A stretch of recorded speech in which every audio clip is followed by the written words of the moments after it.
Din na natin ganang kamay. Para magpasa ako ng ulang. Ako si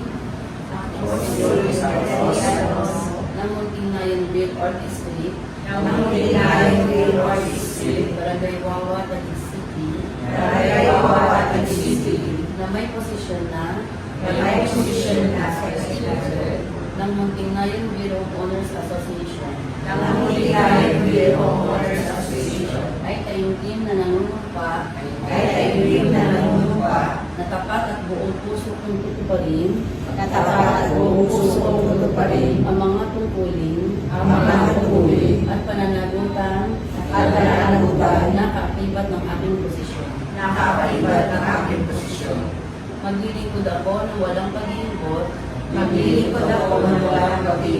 para sa kapakanan ng aming mga kasapi at komunidad.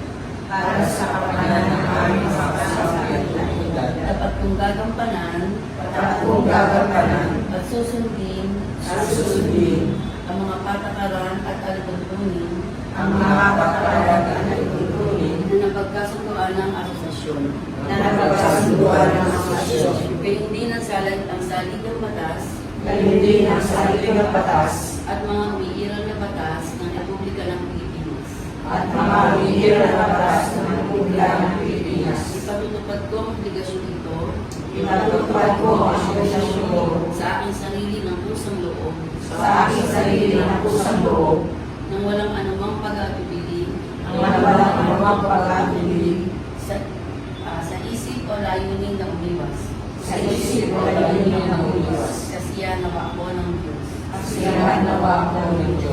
Nilagdaan na yung 28 ng Pebrero 2026 sa Barangay Wawa, Taguig City. Nilagdaan ngayong 28 ng Pebrero 2026 sa Barangay Wawa, Taguig City. Ang saksiyahanin, Galing-Galang Rosary Benactor, Barangay Captain, Barangay Wawa, Taguig City. Yo, palakpakan! Congratulations, everyone! Ayan, picture naman, picture.